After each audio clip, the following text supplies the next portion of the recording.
The West Virginia versus EPA decision, which slashed the EPA's long-standing, life-saving ability to regulate greenhouse gases from fossil fuels, was made by a far-right, stolen, illegitimate Supreme Court. All right, guys, so have I mentioned that the Supreme Court has been handing the far-left progressives in the Democrat Party L after L after L after L after L, and we got another L to talk about that the Supreme Court has handed to the left, okay? If you guys remember, the Supreme Court has handed the left L's when it comes to decisions involving religious liberties, freedom of speech, abortion, the Second Amendment. They've handed the Democrats L's on almost all the major hot button issues of today, okay? And the Democrats are losing it. They're absolutely losing it over this conservative Supreme Court, basically going against their agenda. And this time they're losing it because SCOTUS has handed them an L when it comes to climate change and Biden's ability through the executive branch to regulate greenhouse emissions, okay? And again, the Democrats are upset about this. They are furious about this to the point where they're saying that SCOTUS is killing America. They're outright calling to dissolve the Supreme Court. That's what they're saying. And we're not talking about crazy lunatics, okay, like Keith Olbermann, okay? No, we're not talking about, we're talking about like actual Democrat politicians, and they're just like, yeah, we need to get rid of the Supreme Court, right? We need to get rid of it altogether because we can't get our way, right? That's kind of what's going on here, right? So we're gonna read about this in the Democrat meltdown that's happening. But first, I want to get into the details of this Supreme Court ruling that is going to put the brakes on the EPA, who the Supreme Court says has overstepped its authority when regulating greenhouse gas emissions. Now, here's the thing, guys. This is a part of a very, very, very disturbing trend that we're seeing from the Biden administration and their tendency to be authoritarians, right? Because that's kind of what this is, okay? We've seen the Biden administration use these federal agencies, okay, that are not voted on by the people, right? The people that head these organizations, they're unelected bureaucrats. He's been trying to use these three-letter agencies to enact what essentially is policy that should belong to the legislators, right? It should be legislated on in Congress, but no, the Biden administration said, forget democracy. Let's actually just do it through one of our three-letter agencies because, again, I'm a dictator, right? And some examples of that. When it comes to OSHA, the vaccine mandate, which at one point was shot down, right, by a federal judge.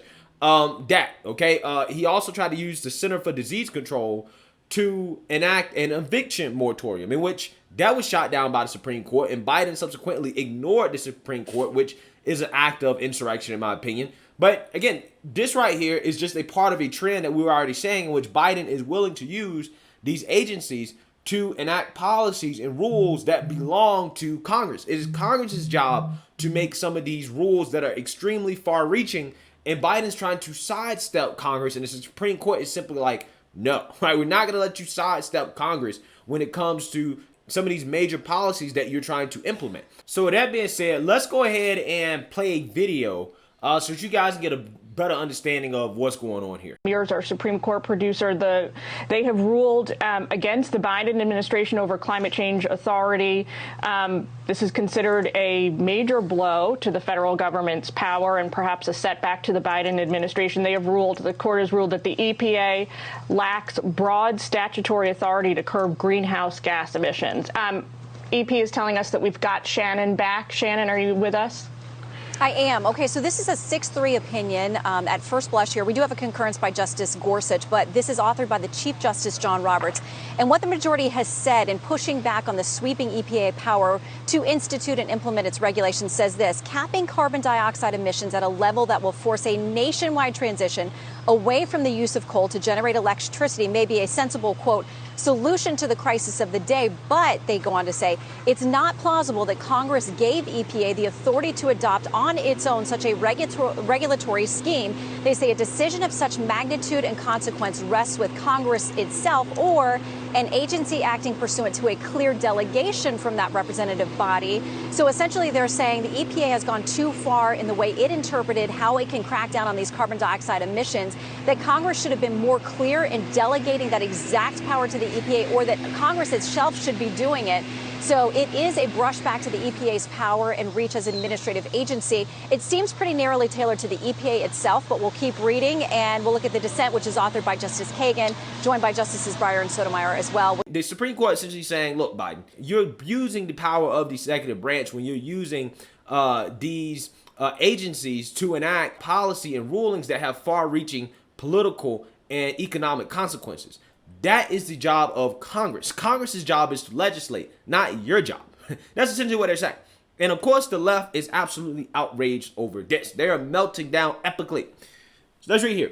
Democrats lit up social media on Thursday over the Supreme Court's decision on an EPA case, blasting it as a threat to life on Earth by a radical court and far-right conservative justices. Senate Majority Leader Chuck Schumer put out a statement immediately after the opinion was published, saying that the, quote, MAGA regressive extremist court is taking America back to a time of, quote, robber barons. The White House issued a statement calling the decision devastating and promising to study the ruling carefully for ways to move forward. Despite it, EPA's Michael S. Regan also released an official statement. Former President Barack Obama weighed in with a measured reaction, calling the decision a step backwards. Quote, no challenge poses a greater threat to our future than a changing climate. Every day we're feeling the impact of climate change, and today's Supreme Court decision is a major step backwards. And then social media lit up brighter than a coal plant powering a munitions factory on New Year's Eve at high noon as Democrats went off on the Supreme Court. Leader of the Green New Deal agenda, Representative Alexandria Ocasio-Cortez, called the decision catastrophic and said filibuster carve-outs, which President Joe Biden advocated earlier on Thursday, aren't enough. We need to reform or do away with the whole thing for the sake of the planet. Yeah, so AOC is essentially calling to get rid of the whole Supreme Court. That's what she's saying. Just get rid of the whole Supreme Court. If I can't have my way, we have to basically get rid of the Supreme Court. These are the same people that want to lecture. They want to lecture conservatives on an insurrection, right? And respecting rule of law. But when Democrats don't get their way, they repeatedly call for the destruction of our institutions simply because, again, they're not getting their way. Again, this is crazy. This is ridiculous. Elizabeth Warren says, quote, our planet is on fire, and this extremist Supreme Court has destroyed the federal government's ability to fight back. This radical Supreme Court is increasingly facing a legitimacy crisis, and we can't have them have the last word. Okay, well, legislate then. All you gotta do is just pass some laws, right? Pass some laws. Win some seats, right? That's all I'm saying. Win some elections if this is actually what you want to do. But see, Democrats don't really believe in democracy. They are authoritarians. A radical Supreme Court continues to strike down progress towards a more just and cleaner planet, a livable climate, a woman's right to control her body, and the health and safety of our most at-risk communities are all under attack by this extremist Supreme Court. Representative Cory Bush called it inhumane and slammed the Supreme Court as a rogue, illegitimate court that puts the future of all our communities at risk. Today's West Virginia versus EPA decision is a direct attack that will fuel the climate crisis and will threaten our health and safety in St. Louis. We will not stand for another inhumane action by a rogue, illegitimate court that puts the future of all our communities at risk. I mean, what does that mean? We will not stand for another inhumane action? Well, this Supreme Court is going to be in place for a long time. Unless something crazy happens, right, or something unfortunate happens, this is what you got to deal with. So what are you going to do when they hand down another decision you don't like? Y'all gonna try to tear down the court? You gonna try to overthrow the court? Right? I mean, you already are trying to do that. Other tweets included phrases like dark and dangerous forces, Representative Antonio Delgado, and defies the will of the people. Representative Eric Swalman, Representative Ro Khanna argued that, quote, it's time to put everything on the table to stop the conservatives on the court. Once again, the radical Supreme Court conservatives are taking up a case that could expand states' power to trample on our voting rights.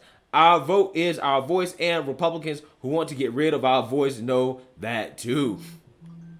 Once again, this Supreme Court is on the wrong side of history. The same dark and dangerous forces that support these rulings against the American people and our planet are seeking power in New York. Kathy Hochul and I are fighting like hell to protect our air and clean drinking water. Today's SCOTUS decision is another ruling that defies the will of the people and endangers future generations. The court's conservative majority is putting polluters over people by narrowing the authority of the EPA. Congress must take climate action now. Mondale Jones says today's decision by the far-right Supreme Court nuking the EPA's ability to regulate climate change puts all of us in jeopardy. If we're serious about saving the planet, we've got to expand the Supreme Court. Once again, ideology trumps reality as this extreme court chips away at EPA's ability to address climate change in West Virginia versus the EPA.